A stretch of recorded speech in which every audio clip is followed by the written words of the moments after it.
দেখুন তাহলে এনুমারেশন ফর্মটি কিভাবে ফিল আপ করবেন। এখানে আপনাদের ডিটেলস কিছু দেয়া আছে যেগুলো প্রিন্ট হয়ে আছে। যেমন নাম আছে, এপিক নাম্বার মানে ভোটার কার্ডের নাম্বার আছে, অ্যাড্রেস আছে, এখানে 2025 এর সিরিয়াল নাম্বার আছে, এখানে কি আছে পার্ট নাম্বার আছে, পার্ট নেম আছে ইত্যাদি আছে। আর এখানে একটা বারকোড। দীর্ঘ প্রতীক্ষার পর অনেকেই হাতে পেয়ে গেছেন এনুমারেশন ফর্ম, এবং যারা পাননি তারাও খুব তাড়াতাড়ি এনুমারেশন ফর্ম পেয়ে যাবেন। একটা জিনিস মনে রাখবেন, সবাই 2 কপি করে এনুমারেশন ফর্ম পাবেন। তাই আপনাদের একটা কথা বলবো, প্রথমেই ফর্ম ফিল আপ করতে যাবেন না। ফর্ম পাওয়া মাত্র 1 কপি কিংবা 2 কপি জেরক্স করে নেবেন, কারণ ভুল হলে জেরক্সে ভুল হবে, ফাইনাল যেটায় তুলবেন সেটা যেন ভুল না হয়। তাহলে প্রথম করণীয় বিষয় হচ্ছে কি, 1 কপি জেরক্স করে রাখবেন, 1 কপি বা 2 কপি জেরক্স করে নেবেন। এবার দেখবেন সবাইকে 2 কপি করে এনুমারেশন ফর্ম দেওয়া হচ্ছে, দুটো একেবারে হুবহু একই সেম।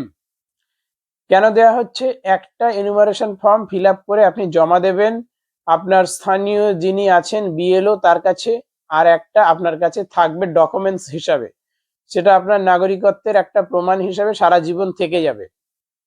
সেই কারণে দুটো করে দেয়া হচ্ছে। এবার এনুমারেশন ফর্ম হাতে পাওয়া মাত্র জেরক্স করে রাখছেন, করে এবার কিভাবে ফিল আপ করবেন সেটা আমি দেখাবো। আমি ভিডিও বিস্তারিত আলোচনা করব না, অনেক বড় করব না। জানি সবার সময়ের মূল্য আছে, সময় এই সময় অপচয় করব না। তাই সংক্ষেপে কিভাবে ফর্মটা ফিল আপ করবেন আমি দেখাচ্ছি, একটু দেখুন। দেখুন তাহলে এনুমারেশন ফর্মটি কিভাবে ফিল আপ করবেন। এখানে আপনাদের ডিটেলস কিছু দেয়া আছে যেগুলো প্রিন্ট হয়ে আছে। যেমন নাম আছে, এপিক নাম্বার মানে ভোটার কার্ডের নাম্বার আছে, অ্যাড্রেস আছে, এখানে 2025 এর সিরিয়াল নাম্বার আছে, এখানে কি আছে পার্ট নাম্বার আছে, পার্ট নেম আছে ইত্যাদি আছে। আর এখানে একটা বারকোড স্ক্যানার আছে, এটা স্ক্যান করলে সবকিছু আপনার তথ্য পাওয়া যাবে। এখানে একটা ছবি থাকবে আপনার, আর এখানে একটা নতুন ছবি আপনাকে কালার ছবি লাগাতে হবে।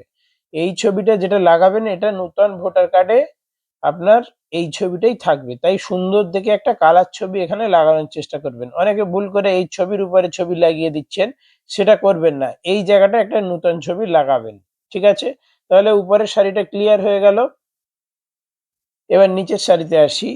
নিচে কি বলছে? Date of birth. Date of birth মানে জন্ম তারিখ।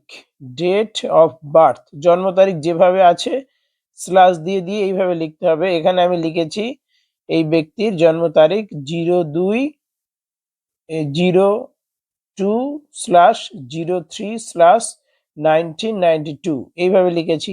তারপরে আধার নাম্বার, এটা হচ্ছে অপশনাল, দিতেও পারেন নাও পারেন। আধার নাম্বারটা কি আছে? অপশনাল, এটা দিতেও পারেন নাও পারেন। আমি আধার নাম্বার দিয়েছি, লাস্টের 4টে ডিজিটকে স্টার দিয়েছি, কারণ কারোর সঙ্গে যদি মিলে যায় আমি চাই না কারো আধার নাম্বার ইউজ করতে।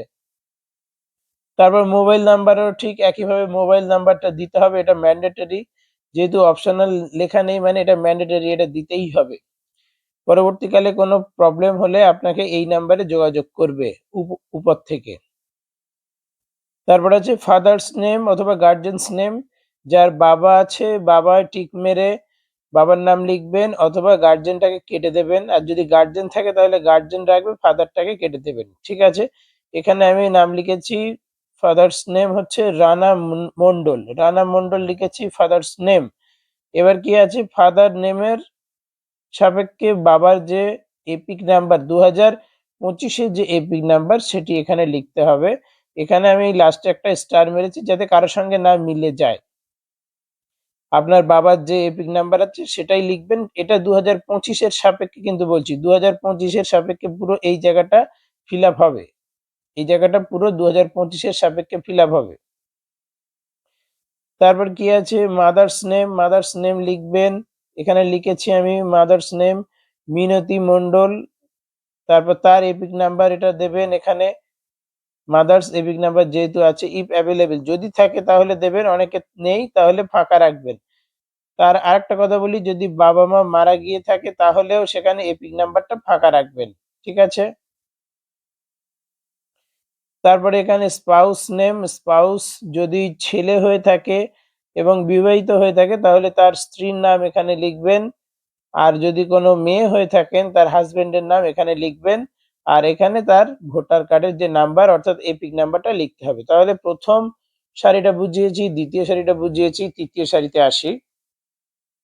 তৃতীয় সারিতে যাদের জন্ম ১/৭/১৯৮৭ পর অর্থাৎ ২০০২ এর লিস্টে যাদের নাম নেই তারা এই অংশটা ফিল আপ করবেন, আর যাদের ২০০২ এর লিস্টে নাম আছে তারা শুধু এই অংশটা ফিল আপ করবেন, আর উপরের এইটা সবাইকে করতে হবে। উপরের এই অংশটা সবাইকে করতে হবে। আর যাদের ২০০২ এ নাম নেই অর্থাৎ ১/৭/৮৭ পর জন্ম তাদের এখানটায় ফিল আপ করতে হবে। আর যাদের ২০০২ এর নাম আছে অর্থাৎ ১/৭/১৯৮৭ আগে জন্ম তাদের এই জায়গাটা ফিল আপ করতে হবে, তাদের এরকম ক্রস আসবে। আর যাদের পরে জন্ম তাদের এইভাবে আসবে, এটা মনে রাখবেন। এখানে কি লিখেছি? রানা কুমার মণ্ডল। আগে কি লিখেছিলাম? রানা মণ্ডল। তাহলে কি বুঝতে পারছেন? এই কুমারটা আগে ছিল, ২০০২ এর সাপেক্ষে এটা লিখছি। ২০০২ এর সাপেক্ষে কুমার ছিল, বর্তমানে উনি সংশোধন করে রানা মণ্ডল হয়েছেন বলে এখানে সঠিক যেটা ২০২৫ এর ভোটার তালিকায় আছে সেটা লিখেছি। আর এটা কি করেছি? আগে যেটা ভুল ছিল ভুলটাই লিখতে হবে, না হলে ম্যাচ হবে না। ভুলটাই লিখতে হবে, না হলে আপনার বাবাকে ২০০২ এ খুঁজে পাওয়া যাবে না। ২০০২ এ আপনার বাবা এইভাবেই আছে, রানা কুমার মণ্ডল। তাই এটা ভালো করে জেনে নিন, যাদের ভুল আছে ২০০২ এ সেই ভুলটাই লিখবেন, না হলে কিন্তু মিসম্যাচ হবে, ম্যাচ হবে না। এবার ২০০২ এ দেখবেন এইভাবে সবার ভোটার কার্ডের নাম্বারটা দেওয়া আছে WB/20/091/ এইভাবে আছে। তো এইভাবে রানা কুমার মণ্ডলের ২০০২ এ যে ভোটার কার্ডের নাম্বার ছিল সেটি আমি এখানে দিয়েছি। তারপরে কি লিখেছি? Relative name. এখানে কি লিখেছি? রজত মণ্ডল। রজত মণ্ডল হচ্ছে রানা কুমার মণ্ডলের বাবার নাম। তাই সম্পর্কে কি লিখেছি? রিলেশনশিপে লিখেছি ফাদার। আর বাড়ি হচ্ছে নর্থ চব্বিশ পরগনা, ওয়েস্ট বেঙ্গল হচ্ছে স্টেট। আর এখানে এসি নেম যার যা আছে সেটা লিখে দেবেন, এটা আমি আর লিখলাম না। এসি নাম্বার এক্ষেত্রে আমি লিখেছি 91। আর পার্ট নাম্বার লিখেছি সেই সময় যে পার্ট ২০০২ এ যে ভোটার তালিকায় পার্ট নাম্বার ছিল ২৩৬ লিখেছি। আর ১৪৪৫ সিরিয়ালে এই রানা কুমার মণ্ডল আছেন, তাই ১৪৪৫ এখানে লিখেছি। এত বেশি থাকবে না, কম থাকবে, আমি একটু বেশি করে লিখেছি যাতে কারোর সঙ্গে না মিলে যায়।